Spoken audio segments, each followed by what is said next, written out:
This is nothing but that sports talk. Were you ahead of the game? Part of the reasons why you lost today is you had so much of a difficult time with the opposing team's ball movement. What are your team doing to open the straighten out in the next game? Yeah, a lot of that was communication, frankly. You know what I mean? We were over helping on the wrong people and coming off of people that we didn't want to come off of. You know what I mean? So really, it's about communication for us, and we'll look at the film and with the team, and we'll talk about communicating a little bit better. But you know, I a lot of Collier's baskets and a lot of the point guard baskets came on penetration. And now we lost McBride a couple times. We over helped off of McBride. And that was just, you got to stay home on her and make somebody else make a shot. How beneficial was it that Arii McDonald is put in some double figure points and then also Shane Parker finally getting to play? I mean, of course, when you have a full team, it's always better. Arii can play. I think everybody's seen what she can do with her going to the national championship. So this is nothing new. The girl can play. She had the opportunity. She took advantage of it. I'm proud of her. This is good for her. The girl is fast.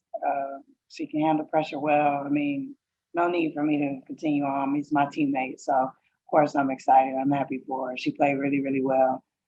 This was good to see. It made me happy. This is Rafiq with nothing but that sports talk. Congratulations on the win. I just want to know, like, how important was the ball movement that you guys had to find open shooters throughout the game up until the late seconds? It was huge. That was the only way that we were going to break their pressure. You know, they want to fly around and get into passing lanes and get their hands on us, and it was slowing us down in the first half. So we wanted to continue that in the third quarter, and the fourth quarter was really important and down the stretch. And another question: your teammate Kayla McBride shot 5 for 9 for the 3-point land. How big was that? Huge. Our 3-point shooting the entire season hasn't been the best, and her shooting like that tonight came at a perfect time. We needed every single bucket. This is Rafiq with nothing but that sports talk. You were pretty much the hero in tonight's game. Are we going to expect more heroics from you going forward? I mean, I'm just trying to do, what the game plan is for our team and trying to help in any way that I can. So it's not really about the points or anything, but just trying to help our team as much as I can. So I don't know. This is Rafiq with nothing but that sports talk. It's very nice to chat with you again tonight. How different is it playing under Cheryl Reeve compared to playing under Walt Hopkins a few weeks ago when the season started? How different is it? Yeah. Obviously, style of play is different. Like New York doesn't like to pound the ball inside. So, one having Sylvia Fowles, I'm like, oh, wow, I've never played with an Olympic post player. I got to remember I actually have someone to throw the ball in inside. But tonight it was interesting. We kind of went back to more of a 4-out-1-in style of play that New York plays.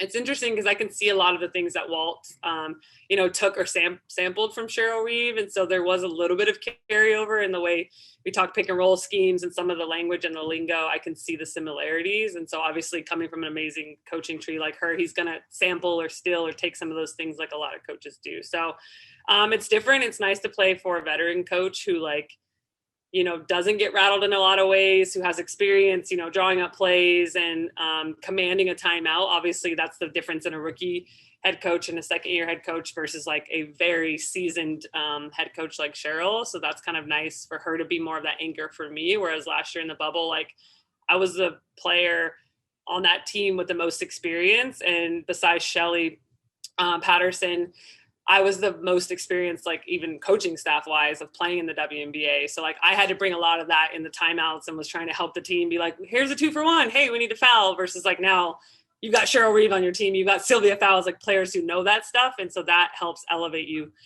in a lot of ways where there's less for me to try and carry.